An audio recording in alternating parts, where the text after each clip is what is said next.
Serviteur de Dieu, j'ai une question. Mais si par exemple après mon baptême, je me rends compte que l'homme de Dieu qui m'a baptisé, peut-être c'est quelqu'un qui vivait dans l'adultère, ou peut-être c'est un homme de Dieu même sorcier, nous avons déjà appris ça, nous avons déjà vu ça. Comment est-ce que je vais réagir par rapport à ce que mon baptême est accepté par Christ ou pas? Voilà. J'aimerais dire à quelqu'un, il faut avoir l'assurance en Christ et avoir référence comme quoi ton nom est inscrit dans le livre de vie. Fais tout pour que là où se trouve ton nom, là aussi tu seras un jour. Amen. Que le Seigneur vous bénisse.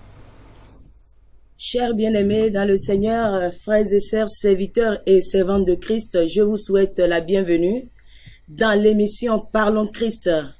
Vous savez, la Bible nous dit dans le livre de Daniel, Daniel pouvait dire au roi qu'il y a un Dieu qui révèle les secrets. Et aujourd'hui, nous sommes là encore pour la révélation de la parole de Dieu. Je me présente, je suis l'évangéliste Cécile Fidèle de l'émission Parlons Christ.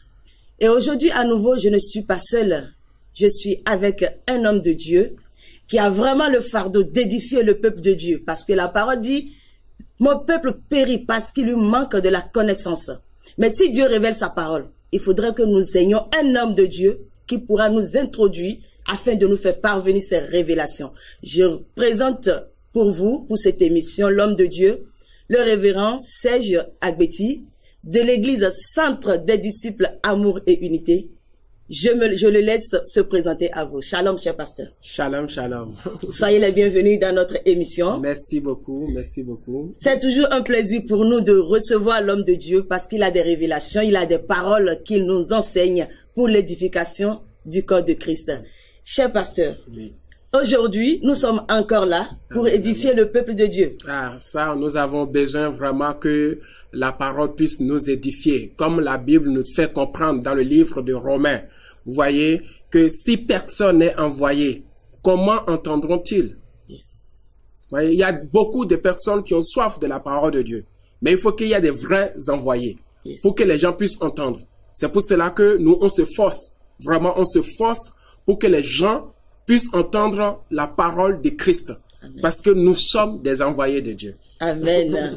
Il faudra que les gens entendent la parole de Christ, raison pour laquelle nous mettons tout en œuvre pour que vous ayez la parole, pour que vous ayez la vie, car la parole est la vie. Amen. Aujourd'hui, l'homme de Dieu nous a préparé des thèmes vraiment pour notre édification et je le laisse introduire le thème pour que vous soyez prêts à l'écouter. Serviteur de Dieu, vous avez prévu quoi pour le peuple de Dieu aujourd'hui? Oui, aujourd'hui, nous sommes dans la continuité de notre thème concernant le baptême. Concernant le baptême, donc le baptême, pour ceux-là qui nous ont suivis précédemment, nous avons déjà eu le premier volume. Aujourd'hui, nous parlerons toujours sur l'aspect physique, toujours l'aspect physique. Mais préparez-vous parce que le baptême, c'est un mystère que personne ne peut comprendre. Parce qu'il n'y a que Christ lui-même qui a adopté, qui a envoyé. Il sait pourquoi. Donc ce mystère, nous allons le voir dans le volume 3. Donc aujourd'hui, nous parlons des aspects physiques du baptême, mais il y a un aspect spirituel du baptême. Pourquoi le baptême? Qu'est-ce que cela nous donne d'une manière spirituelle? Et aujourd'hui, bon voilà, nous sommes dans les cas, dans l'aspect physique du baptême, et c'est pour cela que nous sommes là. Et pour vraiment parler de ces choses, je vous demande toujours de vous abonner sur notre chaîne YouTube, Centre des disciples Amour et Unité, c'est Diaoui Église, et c'est alors que vous allez suivre d'une manière continuelle tout ce que nous faisons comme édification sur notre plateau. Amen, amen. Bien aimé, la bonne nouvelle, elle est lancée. 3 types de baptême. Il y a le baptême, l'aspect physique que l'homme de Dieu va nous développer aujourd'hui. Préparez-vous parce que la prochaine fois, il y aura le baptême dans son aspect spirituel. Amen, amen, de jamais entendu, de jamais vu. Et aujourd'hui, vous allez découvrir. Cher pasteur, est-ce que vous pouvez nous expliquer au peuple de Dieu le baptême? Nous l'avons déjà parlé de ça la dernière fois. Mais aujourd'hui, je voulais savoir combien de baptêmes nous avons. Amen, amen. Bon, comme nous parlons des aspects physiques du baptême, il faut savoir que le baptême, c'est simplement celui-là qui a accepté Jésus-Christ et qui, du moment où nous acceptons Jésus, nous acceptons aussi de lui obéir. Et pour l'obéir, il y a des principes. Et ces principes, pour montrer aussi que nous avons accepté Jésus, il faut le témoigner. Et le baptême, c'est une forme de témoignage pour dire que moi, je sors d'un monde. Comme j'ai dit la dernière fois que le baptême, c'est une séparation. Oui. Je sors du monde pour rentrer dans un nouveau monde qui est le monde de la lumière, qui est le royaume. Vous voyez? Oui. Donc, le baptême, c'est une sorte de séparation. Donc, il faut que nous témoignons que nous n'appartenons plus au monde, nous ne sommes plus païens, nous ne sommes plus religieux, mais nous voulons développer une relation avec Christ. Voilà. Et c'est pour cela que Dieu lui-même, Christ lui-même a institué le baptême, que c'est vraiment une porte que tout chrétien, grand comme petit, comme Nicodème, hein, il était grand, il est venu voir Jésus, Jésus lui a dit quoi? Ben, si tu n'es né d'eau et d'esprit, donc c'est pour cela que nous allons voir les aspects spirituels du baptême. Voilà. Donc si tu n'es né d'eau et d'esprit, tu ne peux pas, voilà, entrer dans le royaume. Donc le royaume, que nous soyons petits, que nous soyons grands, que nous soyons vieux, du moment où nous acceptons Christ, il est primordial que nous acceptons Christ et nous acceptons le baptême et nous rentrons dans le royaume. Donc, en quelque sorte, la définition du baptême, c'est le fait, comme j'ai dit la dernière fois, d'accepter de mourir par le moyen des eaux. Parce que quand on te plonge, c'est une sorte de mort. Et en un moment, tu es enseveli et tu es ressuscité. C'est pour cela que le Seigneur dit que ceux-là qui sont nés de nouveau, ils deviennent comment une nouvelle créature. Donc c'est à ce moment-là qu'on parle de la nouvelle créature. Et le verset qui nous parle de la nouvelle créature a commencé déjà par le baptême. Par le baptême. Donc ce sont des aspects spirituels qu'on va voir prochainement. Donc le baptême, c'est simplement le fait qu'on arrive à plonger quelqu'un dans l'eau. C'est immerger la personne dans l'eau totalement au nom de Jésus. Amen. Le baptême, c'est immerger totalement quelqu'un dans l'eau au nom de Jésus. Et nous venons d'entendre avec l'homme de Dieu que le baptême, c'est se séparer du monde. Amen, amen. Mais, serviteur de Dieu, j'ai une question. Vous venez de nous dire que se faire baptiser aussi, c'est se séparer des mauvaises choses, c'est-à-dire se séparer du monde. Mais si, par exemple, après mon baptême, je me rends compte que l'homme de Dieu qui m'a baptisé n'était pas dans les règles, il convenait pas vraiment à sa vie, convenait pas à la parole de Dieu. Peut-être c'est quelqu'un qui vivait dans l'adultère, ou peut-être c'est un homme de Dieu, même sorcier. Nous avons déjà appris ça, nous avons déjà vu ça. Comment est-ce que je vais réagir par rapport à est-ce que mon baptême est accepté par Christ ou pas? Voilà. Donc ça, c'est vraiment une question d'actualité parce que beaucoup de personnes se posent la question pour savoir, ah, j'ai été baptisé par telle personne et plus tard, j'apprends que la personne est une fausse personne ou est devenue faux. Voilà. Soyons clairs, disons les choses très bien. Donc du coup, beaucoup se posent la question, mais est-ce que j'ai été baptisé par un faux? Voilà. La réponse est claire. Pour ceux-là qui nous avaient suivis, je vous avais dit quoi? Que le baptême ne dépend pas de la personne qui te baptise.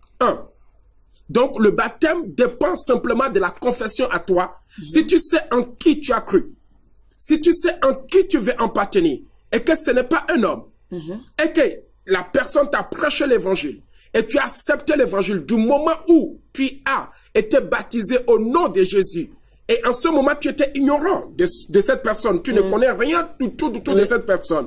Parce qu'il y a des sectes aujourd'hui. Si tu appartenais à un groupe de sectes et que tu t'es baptisé, tu te rends compte que non, c'est des sectes. Donc, la doctrine, la fondation n'est pas Christ. Donc, il est capital pour toi, dès que tu sors de ces groupes sectaires, que tu te baptises. Parce que ce baptême, même si ça passe par l'eau, ce n'est pas tout ce qu'on plonge dans l'eau qu'on plonge au nom de Jésus. Ça peut cacher une puissance, ça peut cacher d'autres pouvoirs. Donc, et quand on plonge, c'est d'autres pouvoirs qui retirent ton âme. Ça, c'est des sectes. Parce qu'un milieu sectaire, Christ n'est pas là.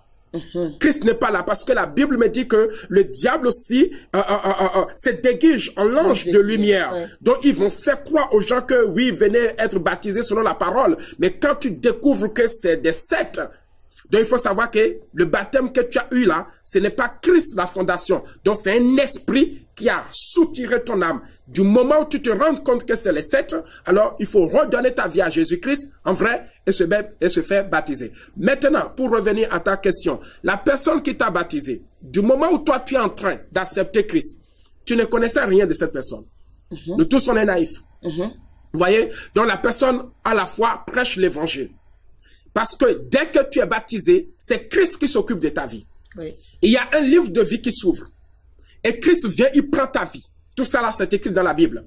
Si vous voulez, on va le lire. Christ vient, il prend ta vie dans ce moment-là. Et il inscrit ton nom dans le livre de vie.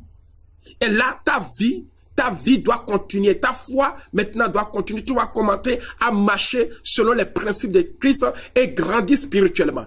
Maintenant, si tu te rends compte que la personne qui t'a baptisé est devenue un faux, ton baptême reste valable. Parce que Christ l'a déjà pris. Et parce que toutes ces choses-là, c'est à la fin des temps. Hein. Ce n'est pas la personne qui t'a baptisé. Un jour, toi, tu peux rentrer au royaume. La personne qui a été baptisée, moi, je peux te baptiser. Un jour, la personne que j'ai baptisée peut rentrer au royaume. Et moi, je peux rentrer mon royaume. Pourquoi? Parce que ma marche chrétienne, je ne l'ai pas fait conformément à la parole. Maintenant, si ces gens-là est sur le chemin de la vie chrétienne, ils n'ont pas pu marcher conformément à la parole, ils peuvent échouer. Et si on revient dans le sens inverse, je peux baptiser aussi des fidèles, mais ces fidèles vont rater le royaume. Voilà. Moi aussi, je peux baptiser des gens et ces gens-là ratent le royaume. Qu'est-ce qu'on va dire? Mon baptême était en vain? Non. Déjà, je les ai initiés à Christ. Maintenant, c'est eux qui n'ont pas marché conformément aux règles de la parole et ils sont échoués. Ils ont échoué, ils se sont rétrogradés et à la fin, ils sont égarés, ils ne rentrent plus dans le royaume. Donc ça va de pair comme d'autres. Personne n'est plus puissant. Chacun doit marcher et garder, porter sa croix. Si le pasteur qui m'a baptisé, un jour j'apprends que ce pasteur a été arrêté, on l'a traité de faux, il est un sorcier, etc. C'est parce qu'il s'est égaré. Il s'est égaré. Mais moi, mon baptême avec Christ reste valable. Il n'y a aucun moment que je me rebaptise. Parce qu'au moment où il me baptisait, je ne savais rien de lui. Il annonçait l'évangile. Comme aujourd'hui, moi, j'annonce l'évangile. Les gens croient, personne ne connaît mon parcours. Donc, moi, je dois persévérer dans ma foi pour ne pas être égaré. Donc, les gens que je baptise aujourd'hui, demain, si je suis égaré, donc les baptêmes restent valables. Voilà. D'accord. Parce que le baptême, on le fait qu'une seule fois. Donc, le seul baptême qu'on peut refaire, si je comprends bien, c'est juste le baptême par aspersion. Non, il n'y a pas que le baptême par aspersion. Si tu es dans un groupe de 7, et on te fait aussi baptiser par l'eau, parce que la fondation n'est pas Christ. Et quand tu te rends compte que là, ce sont des groupes septains, parce que dans les 7, c'est pas Christ. Parce que c'est écrit dans la Bible. Mais si je ne me rends pas compte. Si tu ne te rends pas compte, c'est-à-dire tu es dans l'ignorance, tu es enfermé dans quelque chose. Je suis protégé quand même. Dieu sait que je suis ignorant. Et un jour, Dieu va te faire sortir de ce groupe septaire. Et dès que tu sors, tu te dis non. La personne qui je m'étais baptisé, il y avait une fondation qui est là. D'accord. Donc il faut que mon nom n'est pas écrit dans le livre de vie. Si c'est des 7, ton nom n'est pas écrit. Parce qu'ils savent c'est quoi ils se basent pour nous amener vraiment à marcher selon l'écrit. Donc, à nous d'être prudents, de savoir d'où tu viens. Est-ce que là où tu étais, est-ce que c'est des 7? Si c'est des 7, tu viens en Christ, il faut que tu sois baptisé pour que ton nom soit inscrit. Parce que le groupe des 7, c'est d'amener un certain nombre dans les ténèbres. Oui. Vous voyez? Amen, amen. Bien-aimés dans le Seigneur, vous êtes sur l'émission Parlons Christ de vraies révélations. Sur cette émission avec l'homme de Dieu. Mais pasteur, je voulais savoir, aujourd'hui nous voyons des gens qui font des baptêmes dans des piscines, des baptêmes dans des baignoires aussi. Et qu'est-ce que vous dites par rapport à quelqu'un, à un homme de Dieu, ou quelqu'un qui se fait baptiser par exemple dans la Seine? La différence c'est quoi? Est-ce que ces baptêmes aussi seront considérés ou pas? Amen, amen. Dans les piscines ou dans les baignoires, à la maison, dans les salons, partout. Voilà. Tout ce qui est important, c'est le baptême, c'est un symbole. Et ce symbole, il faut être plongé dans l'eau. D'accord. Voilà. Et quand Christ nous a dit, aujourd'hui, à l'époque, je n'aimerais pas poser cette question, il y avait un Jourdain dans lequel Christ, les gens se baptisaient. Mais quand vous revenez à la parole de Dieu, il dit que nous serons ses témoins partout dans le monde entier. Partout dans le monde entier. Et l'eau, ce n'est qu'un symbole. Un symbole de vie, un symbole de nettoyage, un symbole de purification par lequel le Seigneur veut passer pour pouvoir libérer et réclamer l'âme de quelqu'un. Et un symbole de témoignage. Maintenant, que le baptême soit fait dans une piscine, L'essentiel, il faut que la personne soit totalement plongée dans l'eau. On n'a pas besoin de l'eau de ruissellement dans le lac, dans le Jourdain, dans quoi que ce soit. L'eau, c'est Christ qui l'a créée. Ce n'est pas une eau artificielle. C'est la même eau qu'on utilise. Vous voyez? Oui. Qu'on utilise, que cela soit. Et au niveau de la piscine, au niveau des eaux, ou quoi que ce soit, une fois que la personne est plongée sous l'eau, c'est là qui est très important. D'accord. Ce n'est pas l'aspect physique, parce qu'on est dans l'aspect physique. Maintenant, dans l'aspect spirituel, c'est là où les gens vont comprendre que l'essentiel pour moi, c'est d'être plongé. Maintenant, si on amène les piscines et qu'on me plonge, je suis sous la piscine et un croyant vient me baptiser au nom de Jésus, selon les rituels, parce que j'ai accepté mon Christ, le baptême reste baptême. On n'a pas besoin vraiment forcément de l'eau qui coule, de l'eau qui ruisselle. L'eau, ça vient de Christ. Et c'est tout. Et c'est tout. Sinon, on va pas s'en sortir dans cette histoire-là. Une fois que nous prenons aujourd'hui la Sainte Seine, nous prenons beaucoup de choses qui est une représentation. Oui. Représentation. Donc l'eau aussi, c'est une représentation du baptême. Ok. Amen, amen. Donc vous qui vous êtes fait baptiser dans les piscines ou dans les baignoires, même chez vous à la maison, le plus important c'est pas le lieu de baptême, mais le plus important c'est que vous soyez plongé totalement, immergé totalement dans l'eau. C'est ça le plus important. Mais homme de Dieu, expliquez-nous un peu. Et si par exemple quelqu'un se fait baptiser, et cette personne, après, il rétrograde, il retourne totalement dans le monde, genre les chrétiens qui renient carrément Jésus. Et si cette personne se répand et il revient, est-ce que, parce que la Bible nous dit que quand nous nous repentons, Dieu il est fidèle de nous pardonner. Ok, maintenant s'il nous pardonne, est-ce que nous devons refaire baptiser ou le premier baptême que nous avons fait est important? Amen, amen. Que Dieu te bénisse. Parce qu'il y a des étapes. La Bible me dit que personne n'a le pouvoir sur sa propre vie. Personne ne connaît le lendemain. Nous ne connaissons pas le lendemain. Ouais. Et du moment où nous acceptons Christ, nous ne savons pas ce que nous allons être demain. C'est Christ. Et Christ nous demande maintenant de porter notre croix, d'être persévérant. Et n'oubliez pas les combats de la vie. Vous voyez, quelqu'un qui a donné sa vie à Christ, ce n'est pas évident pour cette personne. Le combat commence. Le diable commence à faire son effet. Il rôde pour détruire. Donc, ces gens-là s'égarent. Pas par leur conscience, mais par les attaques. Donc, le premier acte du baptême, parce qu'ils étaient conscients. Maintenant, si c'est des personnes qui n'étaient pas conscientes, qui se moquaient de Dieu, et qui s'en foutaient de Dieu, et pour une sorte de moquerie, qui se sont baptisés, je ne sais pas, par plaisir, par amour, je ne sais pas, par pitié, je ne sais pas quoi. Et c'est rapide pour ces gens-là qui retombent. Vous voyez? C'est rapide pour ces gens-là. Maintenant, si la personne, le jour où il s'est baptisé, était conscient de son baptême, c'est le combat maintenant de la vie, où il n'a pas pu tenir. C'est l'acte qui compte. Le premier acte, Dieu l'a déjà inscrit. Dans son livre de vie, il a déjà son nom. Tout ce qui attend chacun de nous après avoir accepté Christ, c'est ce qu'on appelle le jugement. Chacun sera jugé en fonction de qu'est-ce que tu as fait de ce Christ-là. Comment tu as marché. Vous voyez? Donc, il se peut que les gens s'égarent. En s'égarant, le baptême reste toujours valable. Le jour où ils vont mourir, ils vont se comparaître devant le Seigneur. Donc, quand ils reviennent maintenant en Christ, ils ne vont plus se faire rebaptiser. Parce que Christ n'a pas effacé les baptêmes parce qu'ils ont péché. Tu imagines, moi-même le pasteur, je pêche. Tu imagines, à chaque fois que je pêche, Christ efface mon nom du baptême. Combien de fois je vais être baptisé? Donc, il n'y a pas de petit péché. Donc, si ces gens-là s'égarent, ça revient au même que le chrétien qui pêche et qui demande pardon chaque jour, à tout moment. Donc, si tu es égaré, je ne sais pas combien d'années, 20 ans, 40 ans, et que tu reviens au Seigneur, ton baptême reste valable. L'essentiel, c'est de reprendre ta vie avec Christ. Sinon, ce serait se plonger dans l'eau sans aucun effet parce que ton nom est déjà inscrit. Tu n'es plus une personne inconnue de Dieu. Tu es connu de Dieu. Partout où tu seras, tu es toujours connu de Dieu. Et même si en te rétrogradant en un dans le monde, tu es toujours connu de Dieu. Même si tu retournes dans la boîte, tu es toujours connu de Dieu. Et Dieu t'attend toujours. Mais pour éviter de rétrograder ou pour retourner encore dans le monde est-ce que c'est pas mieux de faire appartenir vraiment après le baptême de rentrer vraiment dans le corps de Christ? Parce que la Bible nous dit dans le livre des Actes quand même que après le baptême, il faudrait qu'on soit enseigné pour que, et ainsi de suite, comme on a vu dans le livre des Actes. Est-ce que c'est pas mieux que vraiment après le baptême, que la personne se rejoigne vraiment à une église ou bien à la personne même qui l'a baptisé pour vraiment son édification, pour ne pas chuter après?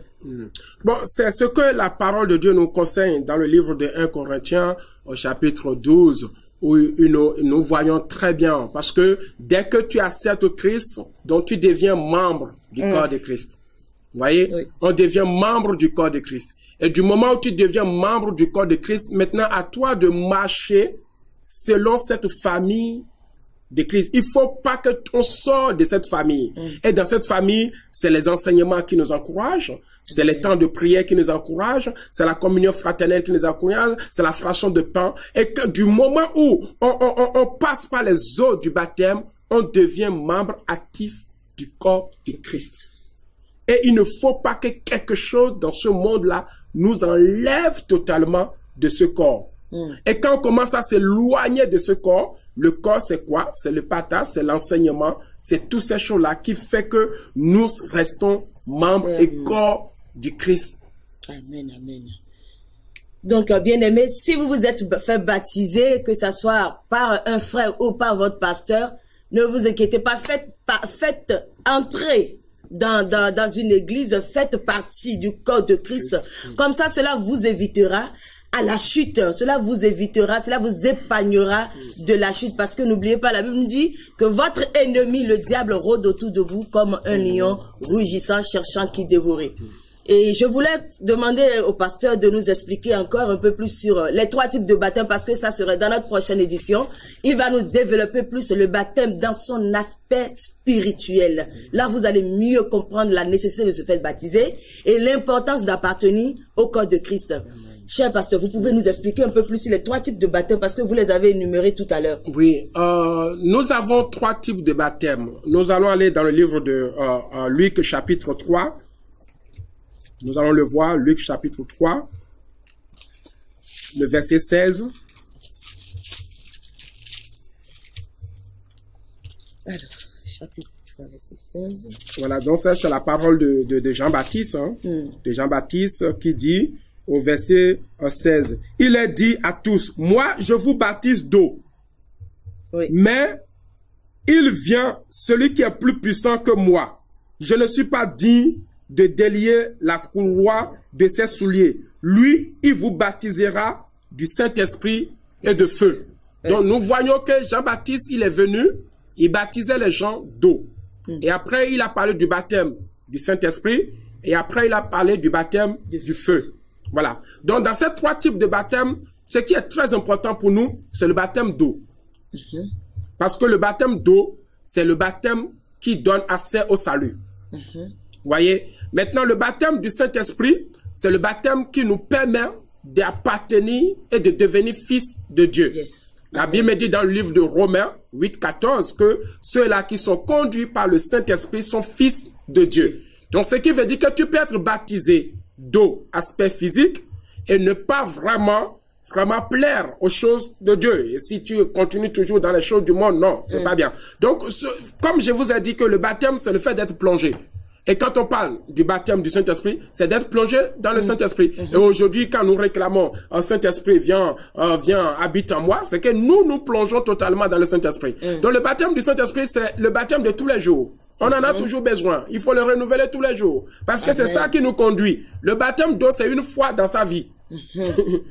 Le baptême d'eau, c'est une fois. Mais le baptême du Saint-Esprit, il faut tout le temps. C'est ça qui fait que nous sommes proches de Dieu. Sans le Saint-Esprit, on ne peut pas. Il faut que nous soyons immergés, plongés totalement, de la tête aux pieds. Ce n'est pas qu'il y en a des gens qui ont le pied dans le Saint-Esprit, les têtes ne sont pas dedans. Donc, ils ont encore les yeux de convoitise, les yeux de jalousie, parce que les têtes ne sont pas dans le Saint-Esprit. Mais dès que ta tête est dans le Saint-Esprit, mais tes yeux sont fermés aux choses du monde. C'est pour cela que le baptême du Saint-Esprit est très capital. Vous voyez? Donc, nous avons besoin de ce baptême du Saint-Esprit pour être en Christ permanemment et pour ne pas être dévié de gauche à droite. Parce que sans le Saint-Esprit, on ne peut rien. La Bible dit que sans moi, quand le Saint-Esprit, nous ne pouvons rien. C'est pour cela que ce renouvellement est très important. Maintenant, le baptême du feu, quelque chose qui est très, très compliqué, que Les gens ne comprennent pas, ce n'est pas quelque chose qui soit très facile. Et nous allons le voir, ce baptême du feu. Quand on parle du feu, c'est sous forme de supplice, de souffrance. Et ce baptême, ce n'est pas donné à n'importe qui. Amen. La Bible nous dit que prenez ta croix. La révélation, voilà. Bien aimé, hein. La croix, c'est une souffrance. Et en Christ, Christ ne nous a pas promis le bonheur. Yes. Christ nous a appelés à souffrir. Et la souffrance en Christ, c'est ce qu'on appelle le baptême du feu. Et ce baptême, ce n'est pas tout le temps, comme le baptême du Saint-Esprit. Okay. Donc, c'est le baptême du feu, c'est le baptême des épreuves de la vie. Comme Christ lui-même est passé par l'épreuve. Vous voyez? Oui. Donc, tu n'as pas l'épreuve tous les jours. Donc, c'est quelque chose que tu as de temps en temps, de temps en autre, qui vient te rencontrer. C'est ce qu'on appelle le baptême du feu. Christ lui-même, il a souffert jusqu'à la croix. Oui. C'était son baptême du feu. Vous voyez? Donc, nous aussi, il nous arrive de souffrir. Donc, quand tu commences à traverser les épreuves, dis-toi que c'est un baptême de quoi? De feu. Et comme cela vient de Dieu, certainement, il y a une voie d'issue. Tu dois toujours sortir. C'est pour ça que là, la Bible a dit que Dieu ne vous tentera jamais au-delà de votre capacité. Donc, le baptême du feu, c'est un baptême de souffrance. Il arrive quelque part dans notre vie, on se plonge dans les difficultés. On se plonge maintenant dans les épreuves. On se plonge maintenant dans les deuils. On se plonge et on n'a pas d'issue, on n'a rien à faire. Vous voyez, à titre d'exemple, nous avons vu les fils des Zébédée, hein, dans le livre on va le lire dans le livre de Marc, chapitre 10, verset 35. Ça, c'est le baptême du feu du Saint-Esprit. Marc, chapitre 10, verset 35. Marc 10, 35. Les fils de Zébédée, Jacques et Jean, s'approchèrent de Jésus et lui dirent, « Maître, nous voudrons que tu fasses pour nous ce que nous te demandons. » Il est dit, « Que voulez-vous que je fasse pour vous? Accorde-nous, lui dit-il, d'être assis l'un à ta droite et l'autre à ta gauche quand tu seras dans ta gloire. » Jésus leur répondit, « Vous ne savez pas ce que vous demandez. Pouvez-vous boire la coupe que je bois? » Donc la coupe là, c'est ça le baptême du feu, de la souffrance. La coupe là, c'est ça le baptême. Mais Jésus va très loin. Jésus va très loin. Il dit, ce baptême-là, vous pouvez l'obtenir. Au verset, à la phrase suivante, dit, ou être baptisé du baptême dont je dois être baptisé. Donc, toujours le baptême du feu. Parce que là, ce n'est plus le baptême du Saint-Esprit. Ce n'est plus le baptême du baptême. Parce que lui-même, il a été déjà baptisé du baptême d'eau. Donc, il ne parle plus du baptême donc, il parle du baptême du feu. De la souffrance. De la croix. Des épreuves. Des hontes. Des crachats. Des ignominies. Ça, c'est le baptême. Des rejets, des jalousies. Tu es en Christ, les gens se jalousent, tu te poses la question. Ça, c'est le baptême du feu. Voilà. Et plus loin, il dit, nous le pouvons, dit-il. Et Jésus leur répondit, il est vrai que vous pouvez, vous boirez la coupe que je dois boire et que je serai baptisé du baptême dont je dois être baptisé. Donc, Dieu montre à ces fils-là que le baptême du feu, vous pouvez. Mais quand tu as allé t'asseoir à la droite de Dieu le Père, ce n'est plus moi. Donc le baptême vraiment du feu, c'est quelque chose qui vient de temps en temps dans notre vie, dans notre parcours. Voilà, les épreuves, les difficultés, les rejets dans la famille, les abandons, les systèmes. Et Christ lui-même nous a appelés aussi à ces genres de baptême. Voilà les trois types de baptême. Mais ce qui est important pour moi que j'aimerais vous souligner, c'est le baptême d'eau qui sauve. Parce que les gens veulent vraiment, c'est le baptême d'eau qui sauve. Amen, amen. Gloire à Jésus. Bien-aimé, la révélation de la parole de Dieu. Je vous l'avais annoncé au début. L'homme de Dieu a vraiment à cœur de révéler la profondeur de la parole de Dieu au peuple de Dieu. Les trois types de baptême, il va plus nous le développer dans la prochaine émission de Parlons Christ. Aujourd'hui, je bénis le Seigneur pour votre édification et je remercie l'homme de Dieu qui a sacrifié son temps vraiment pour vous édifier, pour vous aider à comprendre plus sur votre baptême. Et je vous remercie de nous avoir suivis. Et cher pasteur, si vous avez vraiment un dernier mot, juste une minute pour le peuple. Bien-aimé, j'aimerais dire à quelqu'un, il faut avoir l'assurance en Christ. L'assurance de ton salut au travers le baptême. Il ne faut pas que le baptême te fasse douter par rapport à ton salut. Une fois que tu l'as fait en Christ et que tu l'as fait une fois de bon, selon les règles, alors continue ta marche chrétienne. Continue à se persévérer dans l'enseignement de la parole, à persévérer dans la prière, à persévérer dans la lecture quotidienne de la parole de Dieu, à méditer cette parole et à avoir référence comme quoi ton nom est inscrit dans le livre de vie. Fais tout pour que là où se trouve ton nom, là aussi tu seras un jour. Amen. Que le Seigneur vous bénisse. Amen, amen, amen. Bien-aimés, nous sommes arrivés à la fin de notre émission Parlons Christ. Et je vous remercie, soyez bénis, vous qui nous suivez de près ou de loin, vous qui nous soutenez, nous sommes vraiment contents de vos messages et que le Seigneur vous bénisse. Rendez-vous à la prochaine fois pour plus de détails sur les 3 types de baptême, le baptême d'eau, le baptême du Saint-Esprit et le baptême de feu. Vous allez mieux comprendre. Que le Seigneur vous bénisse. À bientôt.